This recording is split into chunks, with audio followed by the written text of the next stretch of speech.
A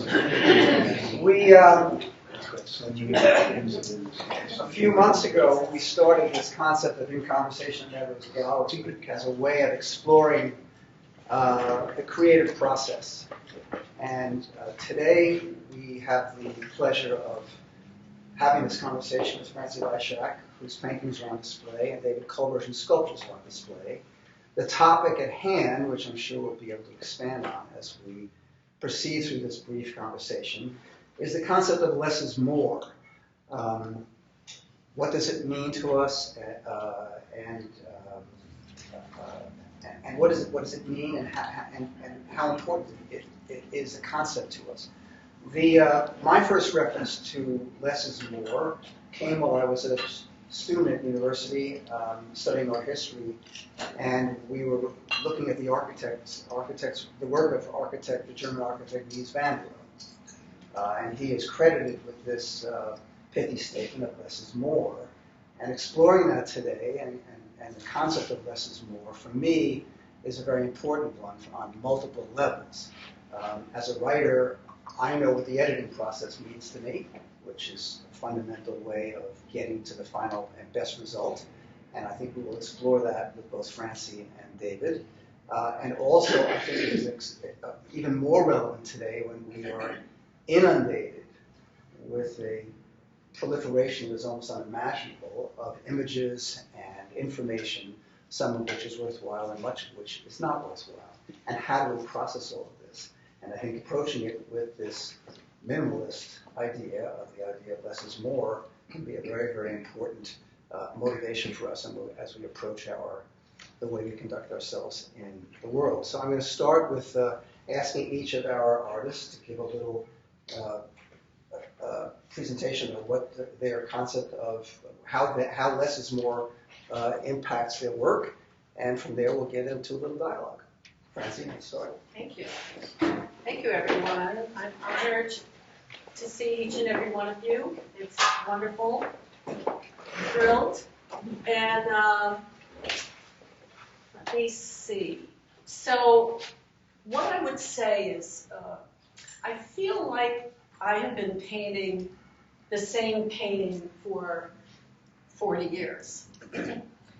But I use now a different language. My early work was figurative.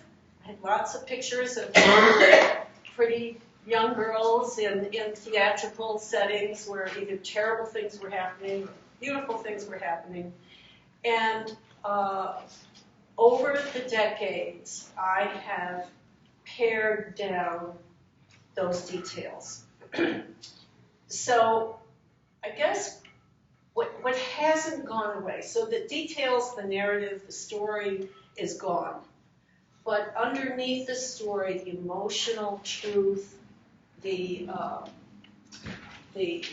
internal struggle that we all experience as human beings, that I would hope you would find in these paintings.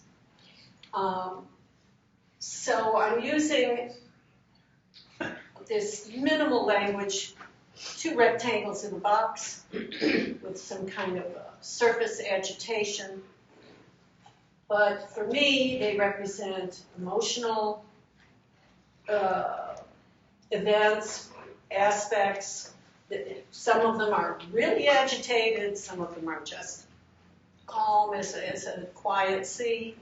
And of course, colors always have a different meaning.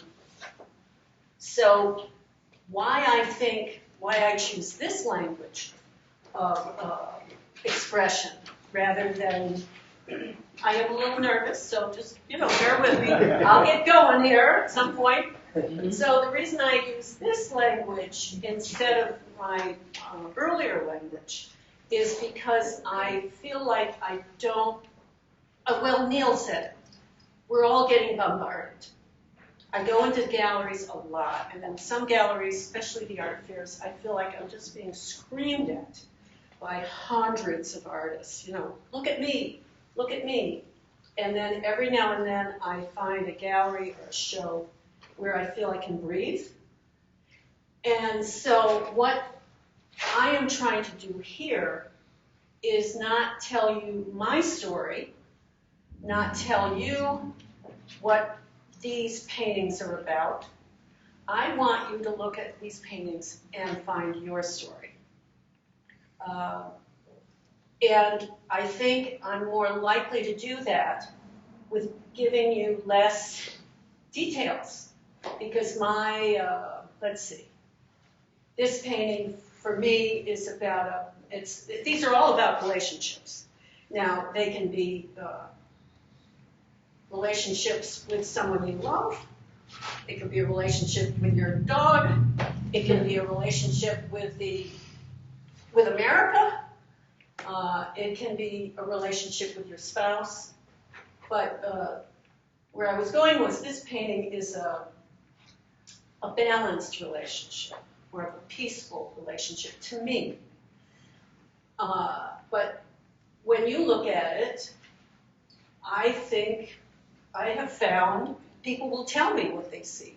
And they always seem to get to the core intention of the work, but they have a different story. You know, they weave their own story.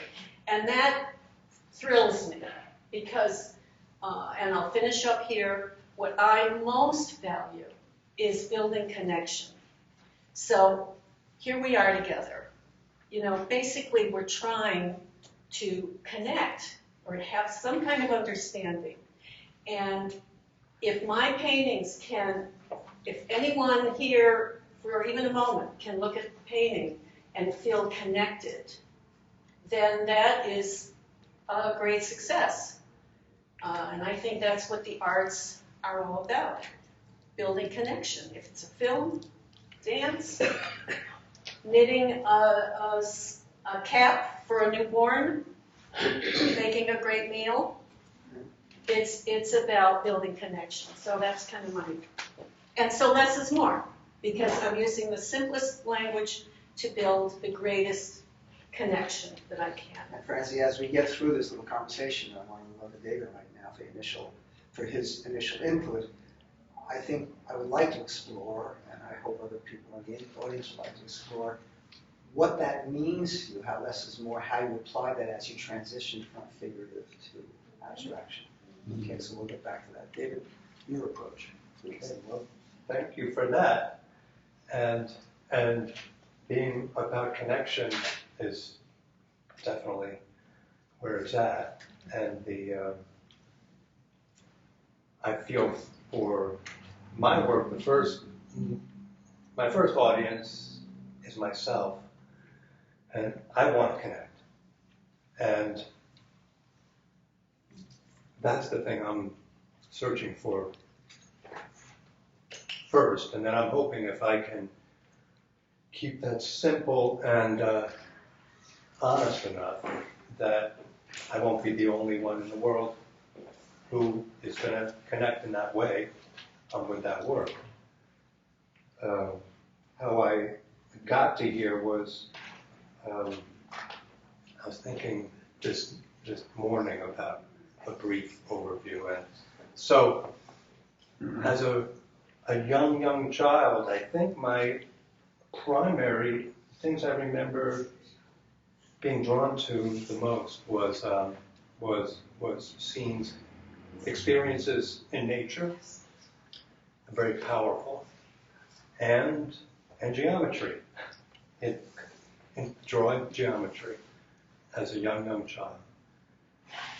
And then fast forward, graduating college in pre-architecture and feeling a great sense of unexpected freedom, I thought, what do I want to do now that I'm free? And it was explore the geometry more, because I always had loved that, and be in a beautiful place, always. To me, always been very important to me to live in a beautiful place. So then that's managed to happen, and those were the initial that was the initial impetus, and it evolves from there. You know, it takes a lot of time, a lot of work. So fast forward about 14, 15 years into doing that, into starting this real pursuit of geometry, where I was really into geometry, 3D geometry. This ain't anything compared to on what I was doing then, in terms of the purity of the geometry. The wife of my employer at the time, now partner, Tim Prentice, said, "You really ought to see a show by Agnes Martin." So this was 15 or so years into being really determined about making art. I had never heard of Agnes Martin. I was like 36 years old, and I dutifully went at the Whitney, and that was a life-changing experience, because she became a portal into minimalism. She's thought of by Google and other authorities as a minimalist. She didn't think of herself as a minimalist. She thought of herself more as an abstract expressionist. But her work was a portal for me into this whole world of a lot of other artists and seeing more of her work.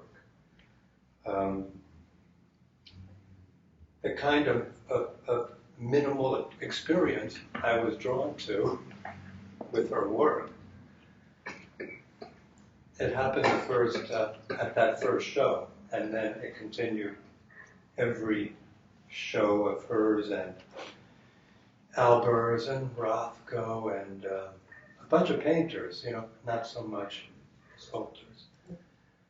So what I would do, you would think I was crazy if you saw me at these shows. Like, I'm not going to talk to him, he's a little bonkers. Because I would stand 6 feet away, 8 feet away from a painting. I would just stand there and look at it for like 10 minutes, 15 minutes. And I would attempt to not look at anything else. And I would attempt to not be looking what's happening in this corner, what's happening in that corner. I would just allow the optical experience to just sort of drill its way into my brain and overwhelm everything else in my brain. And it worked. I mean, it was very enjoyable, to put it mildly, to look at her work in that way, and others, Ad Reinhardt, others of that sort. So my work began to be influenced, and I don't know about my whole life, because I've always been drawn to as simple a lifestyle as I can manage. The other important thread I should just say, and then I'll stop, is about 4 years after that, after seeing my first Agnes Martin, I started the practice of Tai Chi. So that was now 27 years ago, 28 years ago, and I'm really into Tai Chi. Others here who are, but it's become a stronger and stronger influence in my life. And now, this morning I was reading a little about Agnes Martin so I could be sure I had some of the facts right. But she, not initially, but after she moved out of New York, you may not know her bio, but she hit fame in the mid-60s in New York, and then that really scared her. And she moved out big time. She became a recluse in New Mexico, and painted after a while. Well, I think it was during that New Mexico period that she explicitly was drawn to Eastern philosophy, and specifically Taoism. And fancy that, but Taoism is the foundation of Tai Chi. So there you go. So this is there are multiple threads that we could go. This conversation clearly could go on for days. But there are multiple threads here that I'd like to explore. One of which your comment about Eastern philosophy and Tai Chi. Francine and I were talking on the phone yesterday about this little conversation we're going to have, and you said to me yesterday that your painting has been strongly influenced by your exposure to minimalist Japanese art. Right, well. Can we assume then there is some sort of common narrative for both of you with respect to that kind of influence from the Asian world? Well, I'm not an art historian, so if I speak on this too much, I'll really show you how ignorant I am. But I know that I have always been deeply moved by Zen Buddhism literature and the aesthetics that I see in the early Japanese homes. They're pretty empty. You know, they just have a panel and a wall. I guess it's really about space, again, space to breathe in architecture and also in religion. I have to say, that's why I'm a non-believer.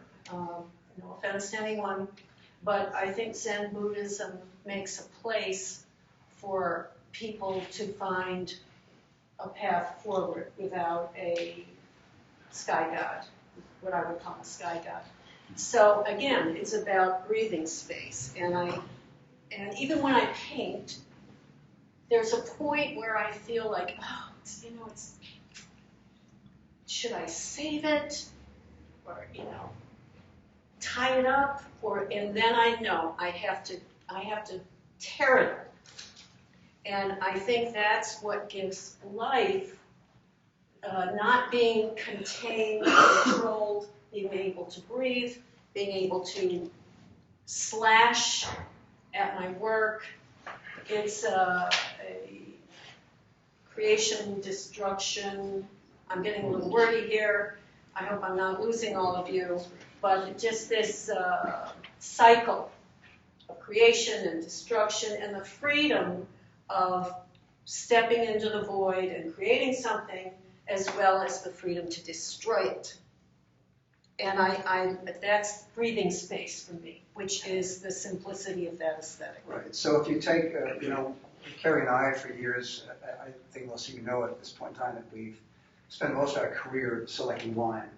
And we've always considered ourselves the Zen practitioners of the wine world. Wow. Because at the center of our aesthetic when it comes to selecting wine and food and all the other things that we're involved in, at the core of that is this understanding of balance and equilibrium, which I think is the sweet spot that we all seek and almost never achieve. So this pendulum of emotions and physicality sometimes that we're surrounded by, that we're engaged with, and we're always striving for that sweet spot. We're almost never there, but when we reach it, it achieves the ultimate satisfaction.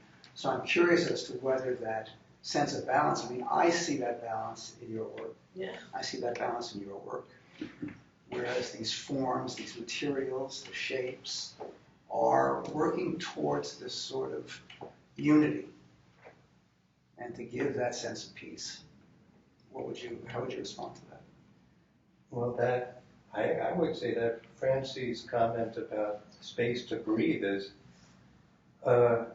definitely a big part of that. I don't think, in my experience anyway, I think what you say is true. We're looking for these moments of balance and equilibrium. For me, they aren't going to come if I don't have space to breathe, or if the artwork doesn't have space to breathe. If I'm looking at a pond, and when the wind is blowing across the surface of the pond, if there aren't a bunch of flashing neon signs on the other side of the pond, I'll have more space to breathe to see those reflections in the water in the pond, which in turn will help me internally have more of this a sense of equilibrium. David, how do you relate to your audience? Or do you want to relate to your audience? Is your work a journey towards your own sense of self-satisfaction and self-worth? Or is there a component of it where you want very much to have your work appreciated by the outside world? How important is that? For me, that's a great question. Because the first 15 years, it didn't even occur to me that there was an audience. I didn't consider it. And I didn't consider how the work, I didn't even consider how it looked in various kinds of light. It was just geometry, this sort of kind of purity. Well, slowly it dawned on me that there's an audience, and there's also light. But I think I answered it better, that question about my audience is myself. And I'm hoping if I can be honest enough with myself about what I really am drawn to in my work, that there'll be someone else, and perhaps more than only someone, who will also be drawn to it. Well, I think that's noble because we had a little debate here a couple of months ago on I think somebody in the audience made a statement that some of the greatest art was created for the market. And I rejected that instantaneously with a curse word, actually. What was it? Well, the point that I made is that great work comes from inside. The market can never dictate greatness because the market changes every second of the day. Yeah. And if you're doing something for the market, then you have basically given up your freedom to create. So that's my perspective. I once heard an artist say, I think a well-known artist say that if you're thinking about how it'll look in the gallery, it isn't alive. Give it up. It's dead. Yeah, exactly.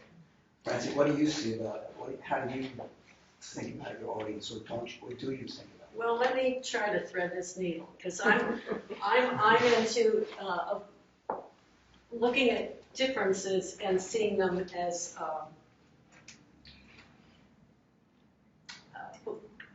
not an either or, but an and. So that means that yes, I paint for myself first and foremost, always. Yet lately, I've been feeling very passionately about this. I feel that our culture, our planet, is in trouble. And I have come to realize that it's just painting for myself is maybe a failure of vision for me, because I am starting to think that we have to think of ourselves as a team, almost as warriors. I know I'm going to sound a little crazy, but there is like culture warriors. We have collectors here, we have artists here, we have people who just love to look at art, who love movies, love to dance alone in the kitchen, whatever. We are engaged in the arts, and there is a battle kind of for the soul of, I know I'm exaggerating, but for humanity. And I think that's why it can't just be work for me. It has to be for us. And we all have to get out there and do what we can for the arts. Whether it's making art, collecting art, streaming movies on Netflix, enjoying art. We are part of an important community that is fighting for something together. And so, yes, I make it for myself, but I make it for all of us. And that's why I want us to connect. Because if we don't see ourselves as a community, then we're, the battle is kind of lost, because I can't fight what's going on alone. We have to fight together for something. We have strayed a little bit, I think, from our original topic of less is more. But no, not to apologize at all, because I think these are important threads of this conversation amongst all of us here. I do want to get back to this less is more concept because it's so critical to me in how we approach our daily existence. And one of the things I always fear when we use sort of quick phrases or simple phrases like this, that we can sort of get into a little box, or we can get into sort of categories. And it has always disturbed me that there are specific movements that we talk about in let's just talk about art, for example, art history. There's Impressionism, there's Cubism, there's minimalism, there's postmodernism, et cetera, et cetera, et cetera. And I don't see things that way. I think there are occasional times when there are breaks with tradition. But by and large, the way I see it is that we're in constant evolution. And so I find these arbitrary categories that we try and place artists within this movement or that movement to be unfortunate, actually. So I'd like to talk, I'm assuming both of you would consider yourselves comfortable were I to refer to your work as minimalist. Yeah. What does that mean to you? What does it mean to you? What does it mean to you where does that come from? What is the foundation for what you do aesthetically? Do you, and I always pose this question, and I'm roundly booed frequently for asking this, when you create work, do you want to create a work of beauty? Is beauty important? I mean, to me, it's fundamental, but not everybody has that kind of impulse. And definition of beauty depends on the individual also. So in any event, I fear categories because I think it creates boxes that are sometimes very deceptive. So what do you think? How would you describe your work? Before we respond, what do you mean by beauty? Well, I think beauty is something that you and I have chatted about this a little bit. Beauty for me is a moment of joy. Sometimes it doesn't have to be. It doesn't have to be necessarily a classic sense of everybody talking about beauty, like a movie star. Sometimes it can be from atrocious events. The atom bomb, for example. Watching an atom bomb explode is something spectacularly beautiful. Its effects are otherwise. Right. To me, that's something that has stimulated us internally, that makes us think. It's a stimulant that brings new energy and a new dynamic to our lives. That's me. Well, but that's very complex. Well, it can be, or it could be very simple.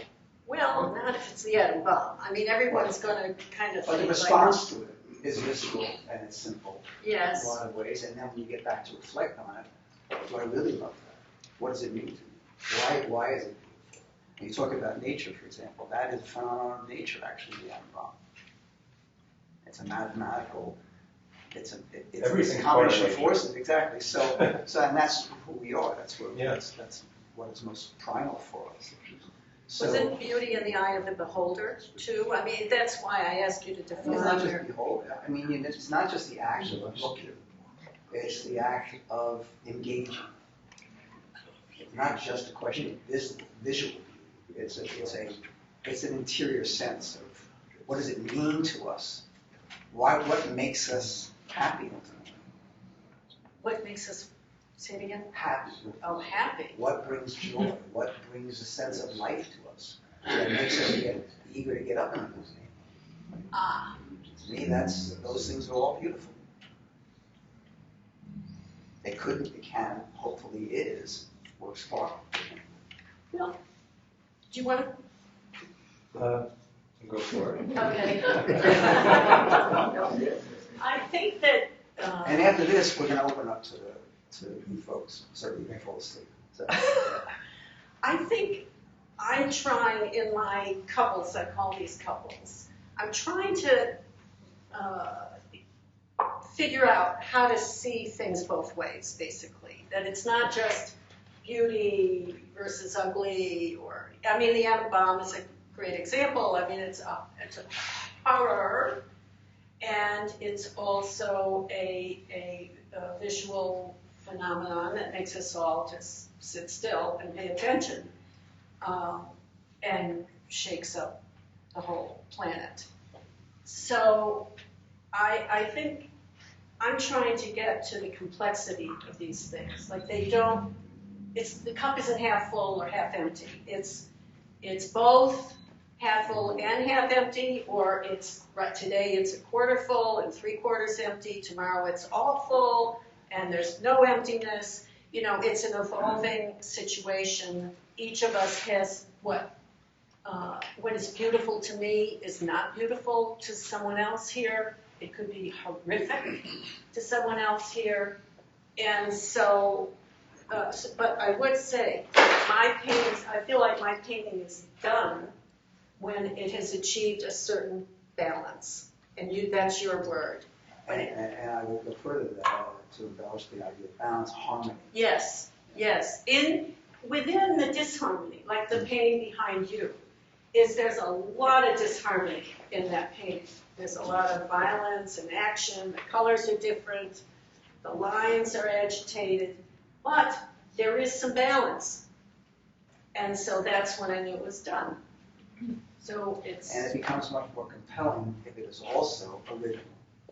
Of course. You know, it cannot be replicative, duplicative. It has to have its own life force. And I like unique art as well. You know, something that happens once, just like, you know, yesterday morning at 10 a.m. We all had a unique moment. And there's something really beautiful about that. It's nature's endless creativity. So. I'm not afraid of beauty. You know, when I was drawn to geometry, I thought it was beautiful. Still do. No, I like beauty. And clearly it is. You know, Right. So that's not a bogey word for me. And you know, minimalism and labels. I don't make the things I do because I think I'm a minimalist. I find some commonality with other people who think of themselves as minimalists. But I'm very appreciative of other art too. When I go to the art museum, I don't look for minimalism, usually. You know, I look for great art. So, you know, I don't think too much about the way I would, what Francie said earlier, the expression room to breathe. That's, again, I'll just bring that up because what the minimalist aesthetic to me, just beyond art, is simplifying. You know? Mm-hmm. We all hear about that, simplifying. So it's like, that's about it. Anybody want to comment? Yeah. I would love for each of you to take some of these ideas and just apply it to one of the examples in the room. Is that possible? Sure. Come on. All right. So, yeah, I mean, for me, it really, the current one that I have the easiest time,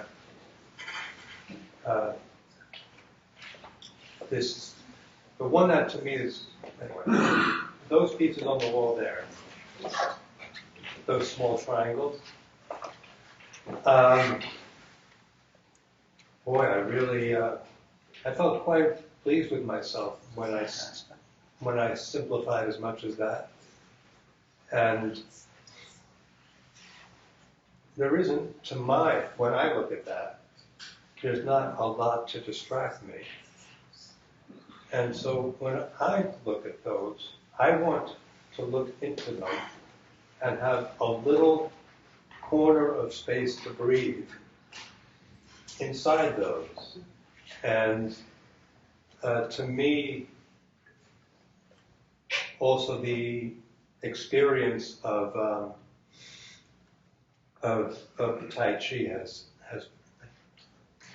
very much informed those. So it's this might be esoteric, but there's expanding and contracting, and then there's heaven and earth, and there's the creative, and so this concept of the, let's say the void, which in our society often has negative,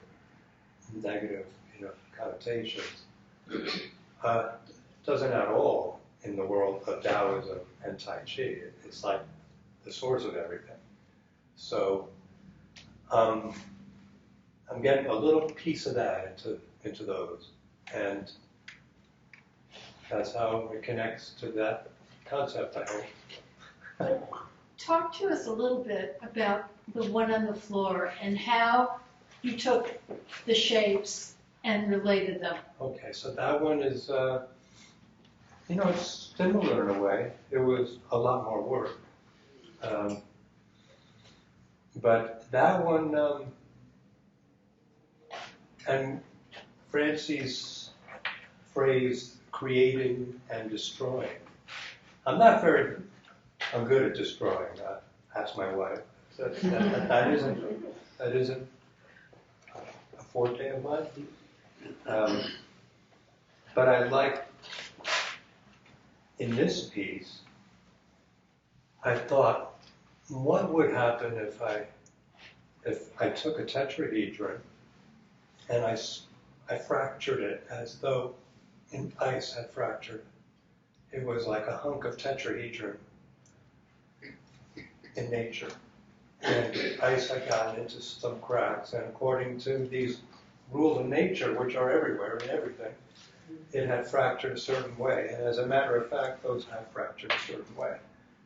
But you don't have to know that, but I know that. And so after it had fractured, I had these pieces.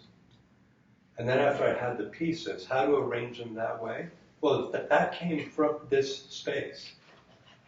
I often have those, I usually have those outside in a beautiful situation with rocks. But I wanted to show these inside, and so that came from the space. The windows here, the ambient light in the room, practical considerations such as some of them have absorbed moisture, and I didn't want them to sort of leak on the floor. So it's, there's these sort of, you work with what you've got, and it seemed to work. So it's actually a living dynamic piece.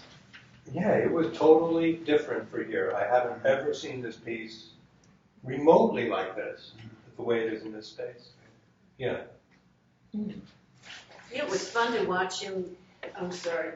What fascinated me about this piece was the negative space it made. Well, thank you. And then when you told us to look back at these triangles, I admit when I walked in, I looked at them and I glazed by. But when I turned around and I looked at them from here, suddenly the shadows came alive to me and everything changed. And I'm not an abstract artist myself, but I mean, looking at art like this, and I'm always searching for the negative spaces and how they change, and how as I walk around that piece, the whole piece shifts. And I really first saw it in the cube, the farthest cube for me, and what you did with it, and it just changed its whole personality. And then when I got here, it was like, whoa. And it was hard because there's so many people around us.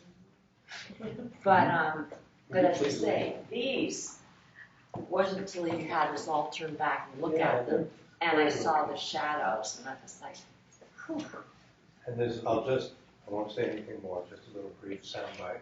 And this will be almost like a sales pitch. But when I have those in our home, I don't have any artificial lighting on them. There's a window close by. The light will not shine directly on them, but adjust the changing light. I'm happy if the light does shine directly, but in our particular context, that doesn't happen. The changing light in the space completely changes those pieces. And I've now looked at them many times, and each time I'm kind of happy. So they've held up. Something that I find in common between these two artists is certainly this searching for balance. But as part of that search for balance is the presence of attention in the work. Yeah. And for me, that's very, very important because that's a source of energy. If it's not properly in position, it's discordant and it doesn't work. And so what I find really compelling in much of the work that's here today is the tension is there, which is a dynamic, it is energetic, but it is in balance. And that is what I think, for me, that's what creates beauty. Another question? Yeah. Sandy. For Kid. Well, Go ahead. Kid. I just wanted to go back to your less is more question and put a little spin on it, because when Vandross said less is more, what he was talking about was getting rid of decoration, which he considered superfluous. Right.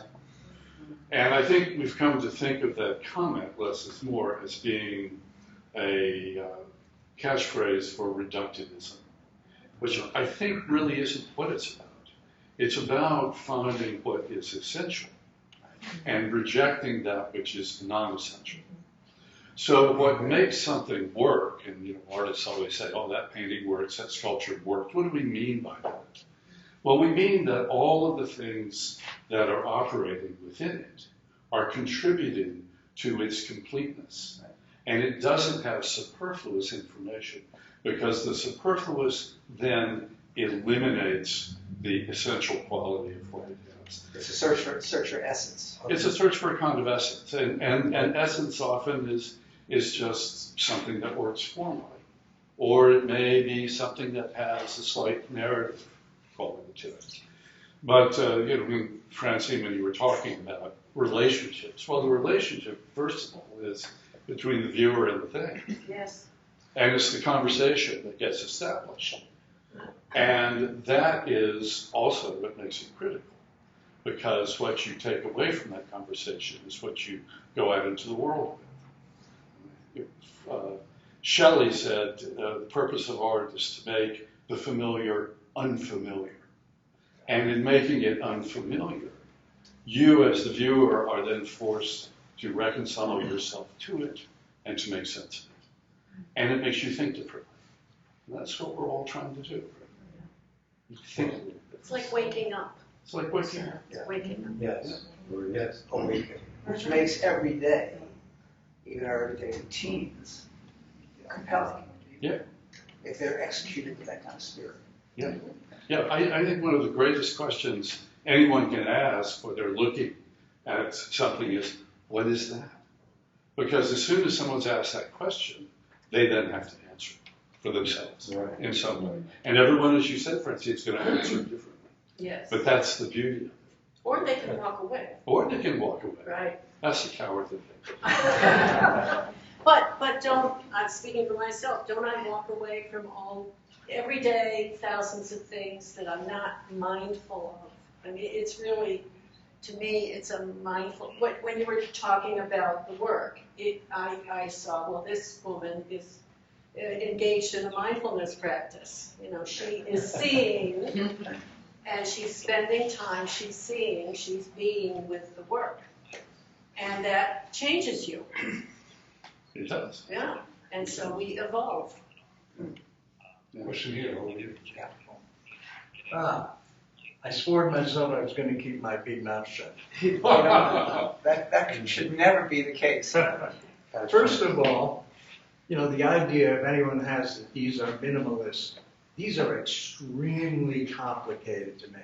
Yes, there's pure geometry, but as someone who has worked with David, he called me the grinder boy. I was grinding off the wells. I once said to someone, if they said, you have to make this or we'll shoot you, I'd say, shoot me now, because it's really complicated. And a lot of the pieces have all kinds of braces inside so they won't buckle. But just the, you know, geometry, yeah, the geometry is pure, but, and to me, these are what another hackney phrase, they're in like a fugue state. And when I see them here, they're like all dancing around. To me, they're just like, they're doing, you know, and it's wonderful. And, Thanks, Rick. yes. Yeah, I'll try to agree. And one interesting thing I think is that a lot of the comments here kind of coalesce. I mean, everybody, there's a consensus. It's people saying the same thing in different ways, which I tend to agree with everything everybody said, which is interesting. So this is just piling on. It's something, you know, in terms of the sculpture, you know, the negative space, the ice, the expanding, the contracting, the reference to nature. After staring at this for a while, I kind of realized it's a kinetic piece. You know, you expect at any one moment either the things by some ionic or molecular force to coalesce or to spring apart. And, you know, so again, it kind of fractures the concept of less is more. It's because it's moving. In terms of these paintings, you know, you mentioned the forceful and hostile, and, Yeah. you know, which is a little bit in contradistinction to the calming blocks of color, which kind of put you all together and make you feel very, very calm. But this thing here really interests me because a lot of these squiggles are purposive. They're, you know, this is just the force of the brush. You can feel the energy of the brush. You know, a lot of this is almost, I don't know, it's like calligraphy or something. So, you know, it kind of flies in the face of pure minimalism. To me, it kind of suggested an organic thing, you know, because if you look at a cell, the cell is kind of an amorphic, but inside all hell is breaking loose, you know. And I think that's what happens in your painting. And so Sandy, to me, there's turmoil in that. There's turmoil, yeah.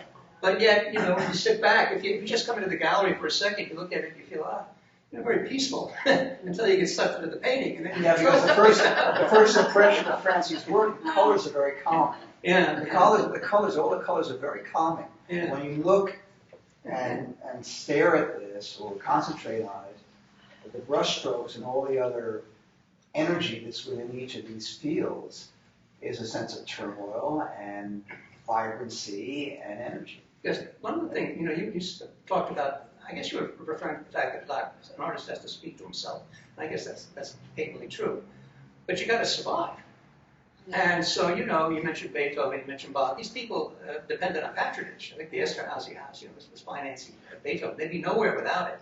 Which isn't to say that they told them how to write music. Right, that's the difference. And then, you know, the Sistine Chapel is patronage. You know.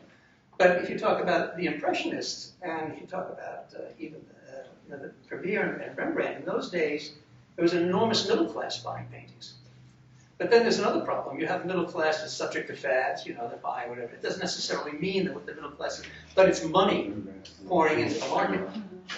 So if Napoleon III, you know, he had a lock on the exhibits, you know. Nonetheless, there was room in those societies and money in those societies, you know, to keep the. So it's complicated. It's very hard to make a summary judgment about any epic, about, you know, what kept artists going. You know. Particularly That's a now. different story. Yeah. Talking about viability, we want to keep this as viable, and we think that this little getting together every month with these exhibits is a nice contribution to the community, and we want to keep it going. And so the more that you can spread the word to your colleagues, friends, and associates, please do, because as we expand our audience, we will continue to be viable. And that is, Carrie and I are both dedicated to that. We want to keep this place not just alive, but we want to use it as a stimulating venue, a place where you see new things, where you may see older things that you rediscover. So that is our mutual objective here. I hope you're enjoying our little presence in the community. Little just want to, may I respond? I just want to respond to something you said about the turmoil where first you see something graceful. I think of all of these couples as figures, and so I would say that each of you here look very calm, and fine. But inside, I am sure that each of you has moments, at least, if not frequent times, of turmoil and agitation and dynamic. Not me. No, right, that's not cheap. Just on Scholar. So they're both true. It's all true. And then there's the relationships between people too, not only within ourselves, but with one another. It's complicated.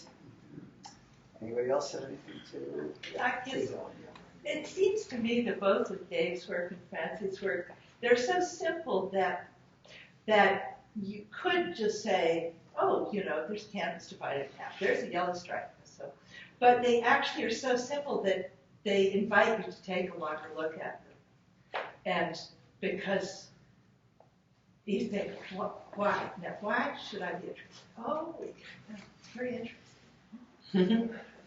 So it's the simplicity is an invitation.